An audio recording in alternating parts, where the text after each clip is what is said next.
Cripper from Germany, and you are listening to MetalStar.net.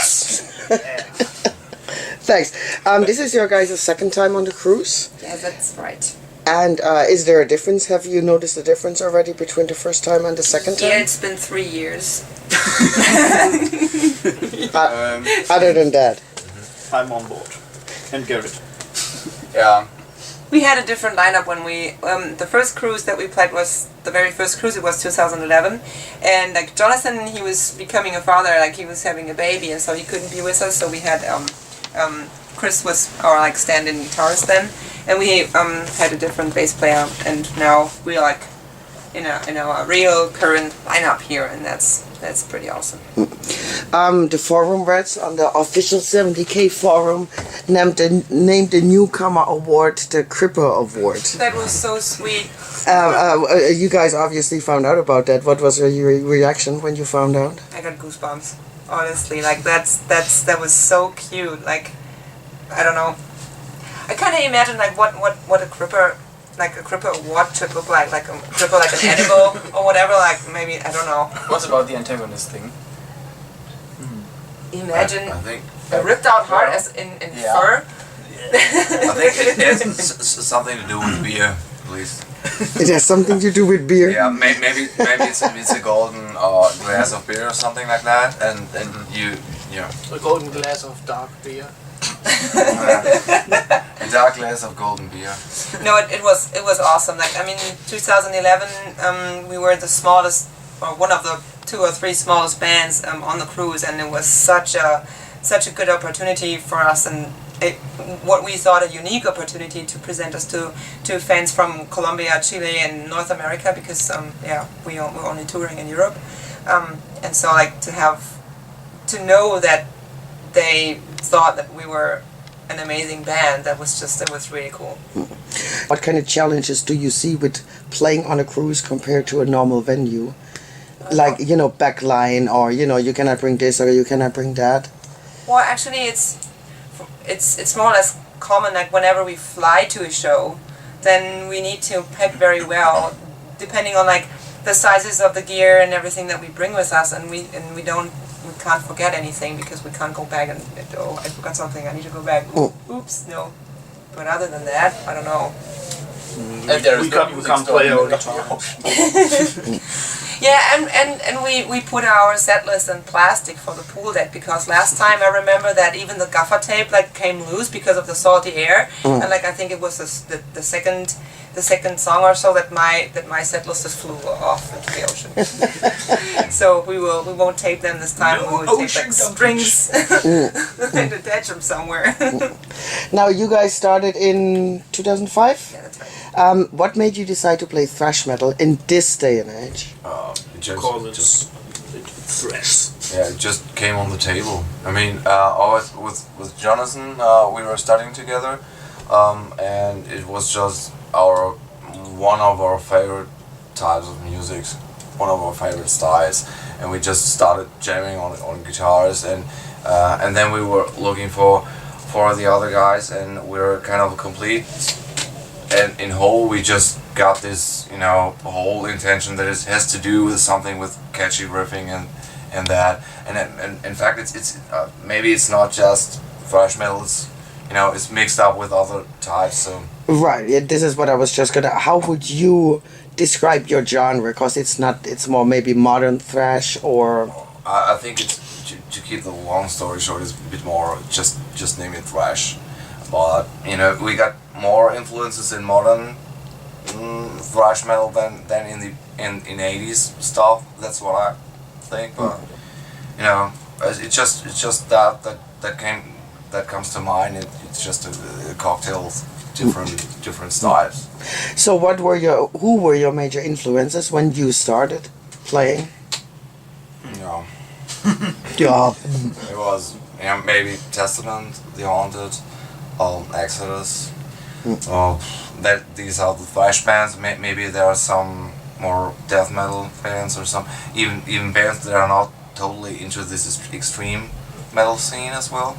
But it's just it's not that we are looking for for a single band to copy. It's more than to get the focus on a certain type of atmosphere in different song parts and that. So it's not named as a let's do it like Exodus for the next whole album or something like that. It's not that. Well, that's the way we wrote songs.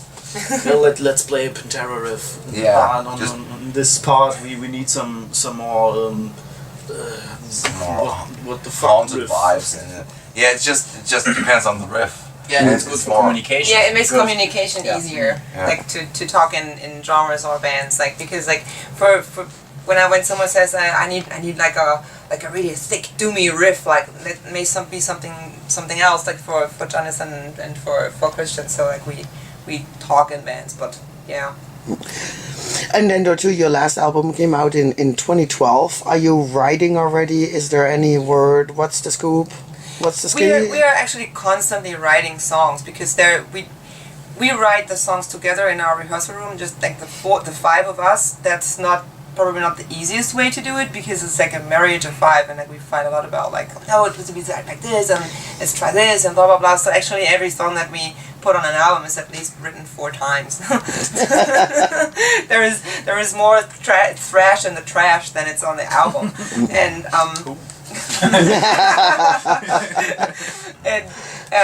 so like we're constantly writing. I would say that the next album is probably half written. Not that half of the songs are done, but like there are a couple songs are like said and done. But like we are writing on maybe five different songs at the same time. So whenever there's like, oh, we can get any further right now, so let's put it to the side and work on this song and this song. So I'm simultaneously writing many songs. And how about the lyrical content? Is that all your baby, or is that a combined effort too? So far it's only my baby.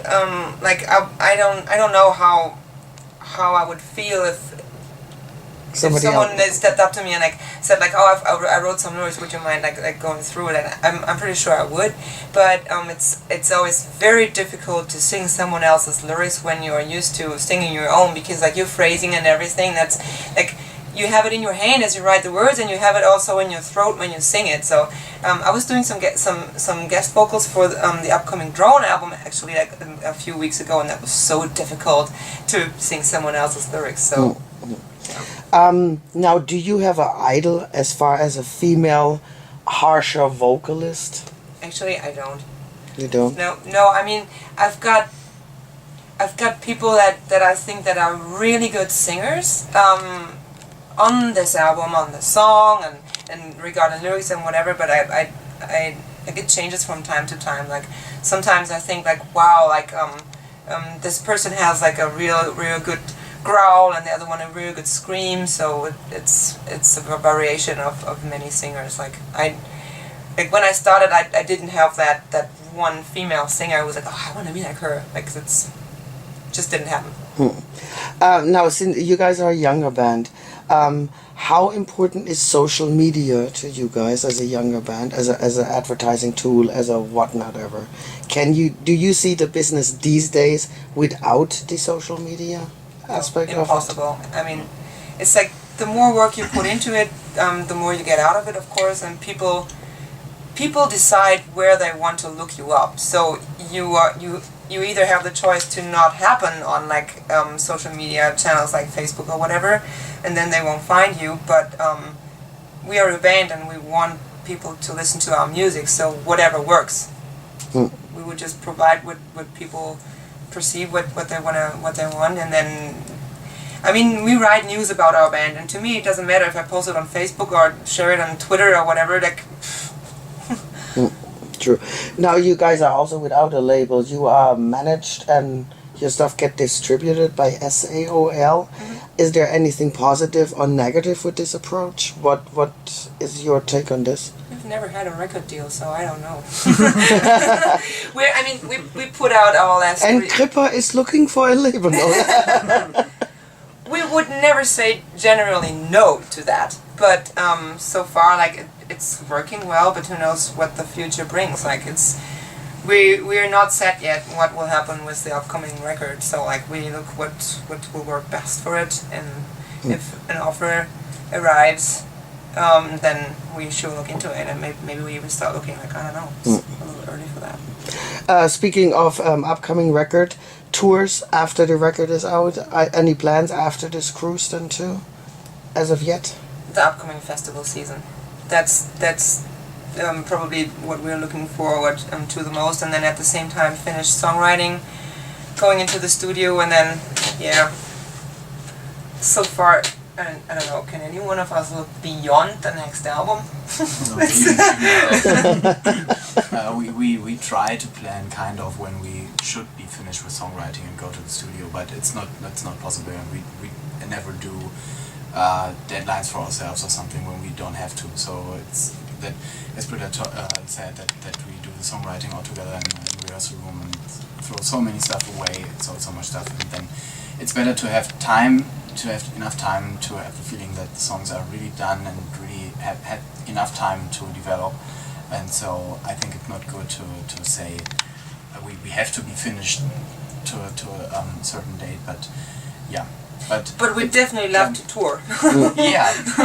With album, without album, whatever. Like definitely. Like someone just pointed out that that we had just a meet and greet downstairs, and someone said you gotta come to a North America tour, and we'd really love to do that and explore new countries and like meet new fans, because that's probably one of our income is like the interaction with the fans and getting to know people and traveling the world. I mean, we met in our rehearsal room 5 years ago, and look, we're sitting now on a cruise ship. For the second time. And Cuba is over there. Yeah. 5 years ago? 9, 8? 9 is I wanted to say 2005. Yeah, 9 years ago. Yeah. Now, real quick, with the writing process, do you sometimes have stuff left over from the prior album that maybe didn't fit, and you think, well, maybe we should incorporate it into another album where it would fit better? It happened, but it happened. It really happened on the very first album. We did a song that we actually had on our demo tape, but that was when we released our album the second time with SAOL. Yep.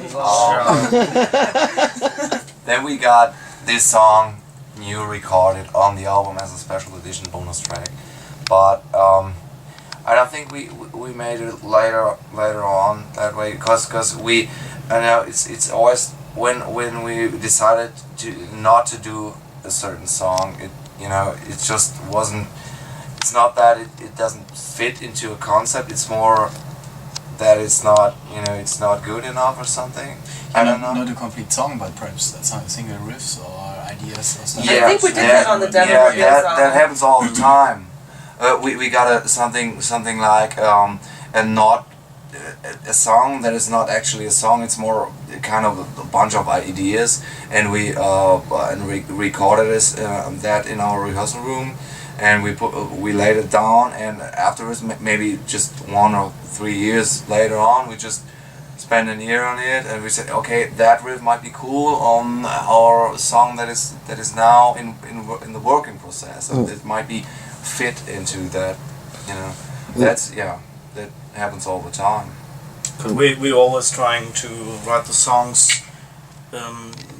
If we have half of an album written, then we decide we need a song what is a bit groovier, a song what's a bit faster, and so on, and then we write the song strictly. So we have a plan, a concept for an album. You have a plan. And then in the end, it turns out to be something completely different. As always. Trust me. Last words to your fans? Cheers! Cheers!